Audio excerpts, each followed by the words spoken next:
release of Half-Life 2 was obviously like a major event for PC gaming. There was a whole lot of hype surrounding the release, and it was 5 years in the making, and as good as shooters had gotten in the years following Half-Life, nothing had really ever kind of been as important as the release of the original. So Valve themselves really had to one-up the original release, and I think it's obvious that Half-Life 2 did that. Minor lacerations. Valve, of course, is almost ready to release Half-Life 2 for the Xbox. Now, some people are a little bit bummed out that it's not coming out for the Xbox 360, and they've also announced that it's not going to have any multiplayer component, which is also kind of a bummer. But the single-player experience of Half-Life 2 is great, and it'll be great for console gamers to finally be able to get their hands on it without having to spend thousands of dollars on a new machine. Now, when we last saw Half-Life 2 at E3, there were a few problems with it, and most notably, the frame rate was a bit low. Of course, this is one of the things that gets cleaned up most near the end of the development cycle of a game, so it was great to have a chance to go out to Valve last week and get a look at a near beta version of the game. As you can plainly see, the game looks way better than it did at E3.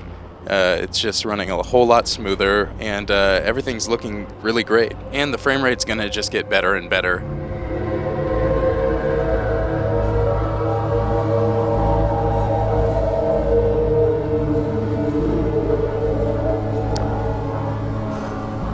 At Valve, there are currently more people working on the Xbox version of Half-Life 2 than have ever been working on it in the past. The company's put the original map designers that built each section in the PC game back to work on the Xbox version to go back through their levels and make tiny adjustments to increase the performance.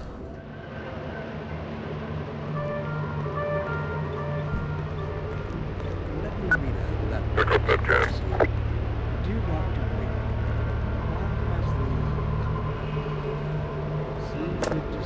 And then put it in the trash can. Alright, you can go. Some sections, of course, are more difficult than others to keep running smoothly. The most performance-intensive section of the game is that original reveal of the Citadel outside of the train station, and as you can see, it's getting a bit smoother, a lot smoother than it was at E3, but it still isn't quite there yet, but Valve has assured us that they're really planning to get it cleaned up before the release.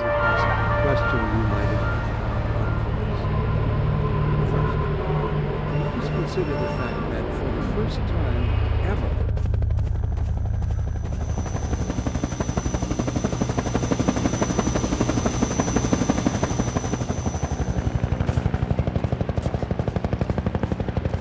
the E3 version also didn't have any water in place, and the water is actually in now, and it's looking great. At some point, we were told by Valve's Doug Lombardi that they almost lost good-looking water. It just didn't look like it was going to happen, but they pulled through, and it really does look wonderful now.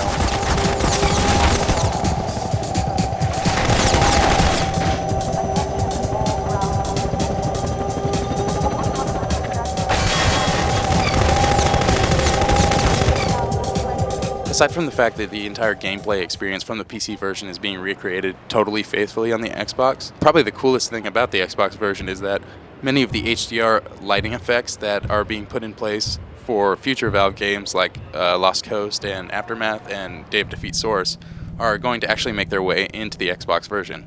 Now, it's not going to be the full HDR experience that you'd get out of a high-end PC, but some of the effects like blooming are in right now, and they're looking great.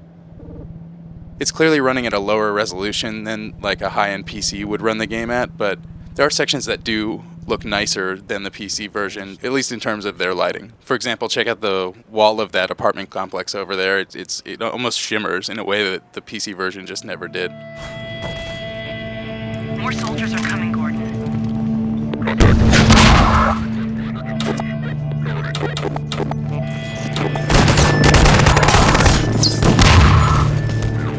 Anyway, we here at 1UP are really looking forward to the Xbox release of Half-Life 2, and we hope you are too.